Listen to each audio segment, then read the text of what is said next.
নমস্কার বন্ধুরা, আমি নিশা রাই। নিশাস রেসিপি ডায়েরিতে আপনাদের সবাইকে স্বাগত। হাতে মাত্র 10 মিনিটের মতন সময় থাকলে ঘরে থাকা মশলা দিয়ে ইলিশ মাছের এই রেসিপিটা আপনারা বাড়িতে তৈরি করে দেখুন। হাতে মাখা ইলিশ মাছ যে এত দুর্দান্ত স্বাদের খেতে হয় তা আগে আপনারা কখনোই কল্পনা করেননি। সব থেকে সহজ উপায়ে এরকম ভাবে একবার ইলিশ মাছের রেসিপি তৈরি করে খেলে নিমেষেই ভাত উধাও হয়ে যাবে। চলুন তবে দেখে নেওয়া যাক কিভাবে এই ইলিশ মাছের রেসিপি আমি তৈরি করলাম। সবার প্রথমেই আমি এখানে নিয়ে নিয়েছি 4টে মাঝারি সাইজের খয়রা ইলিশ। এটা অরিজিনাল ইলিশ মাছ না হলেও ইলিশ মাছের থেকে স্বাদে কোনো অংশেই কম নয়। এবারে আমি এই মাছগুলোকে ম্যারিনেট করে নেব, তাই সবার প্রথমে দিয়ে দিলাম স্বাদ মতো লবণ। রঙের জন্য আমি এখানে হাফ চামচের মতো হলুদ গুঁড়োর ব্যবহার করেছি। তারপরে আমি ঝালের জন্য হাফ চামচের মতো লাল লঙ্কার গুঁড়োর ব্যবহার করলাম। তারপরে একে একে ব্যবহার করলাম হাফ চামচের মতো জিরের গুঁড়ো আর হাফ চামচের মতো ধনে পাউডার। এবারে আমি এখানে কিছুটা বাটা মশলার ব্যবহার করলাম। আমি এখানে পেঁয়াজ, আদা আর লঙ্কাকে মিক্সচার গ্রাইন্ডারের মধ্যে পেস্ট করে নিয়েছি। আমি প্রায় 1.5 চামচের মতো এই মিক্সচারটা ব্যবহার করলাম। আমি সমস্ত কিছুকে একসাথেই মিক্সচারে পেস্ট করেছি।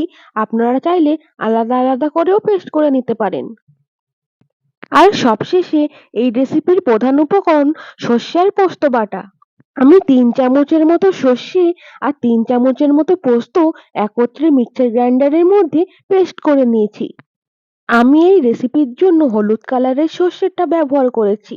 আপনারা কালো সর্ষে ব্যবহার করলে সম্পূর্ণ কালো সর্ষে ব্যবহার করে এই রেসিপিটা করার পরিবর্তে কালো আর হলুদ সর্ষে দুটো মিক্সড করে এই রেসিপির জন্য ব্যবহার করবেন, তাহলে কিন্তু রেসিপিটা তেতো হয়ে যাবে না। আমি মাছের সাথে সমস্ত মশলাগুলোকে ভালো করে মাখিয়ে নিয়েছি। এবার চলুন রেসিপির পরবর্তী পর্যায়ে যাওয়া যাক। এবারে আমি গ্যাস ওভেনের মধ্যে একটা কড়াই বসিয়ে দিয়েছি আর তার মধ্যে দিয়েছি পর্যাপ্ত পরিমাণে সর্ষের তেল। এই রেসিপিটা করার জন্য আপনারা অবশ্যই সর্ষের তেলের ব্যবহার করবেন। সর্ষের তেল ছাড়া অন্য কোনো তেলে এই রেসিপিটা করলে টেস্ট কিন্তু অতটাও ভালো আসবে না।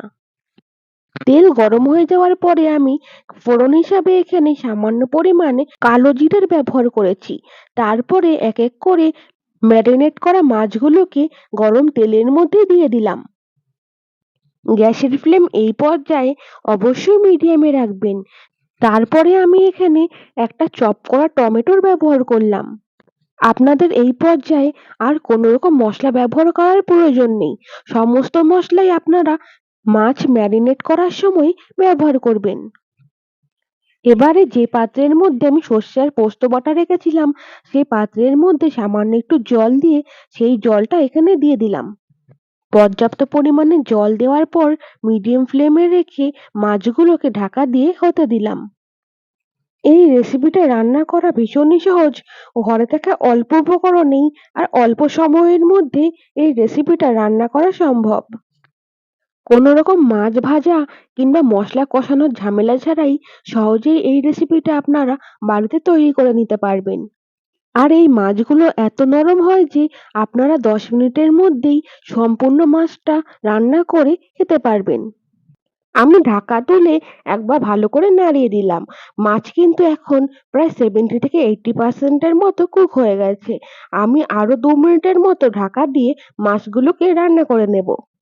রেসিপিটা ভালো লাগলে অবশ্যই একটা লাইক করে দেবেন। আর আপনাদের কার কার এই খয়রা ইলিশ মাছের রেসিপি ভালো লাগে আমাকে কমেন্ট করে জানাতে ভুলবেন না যেন।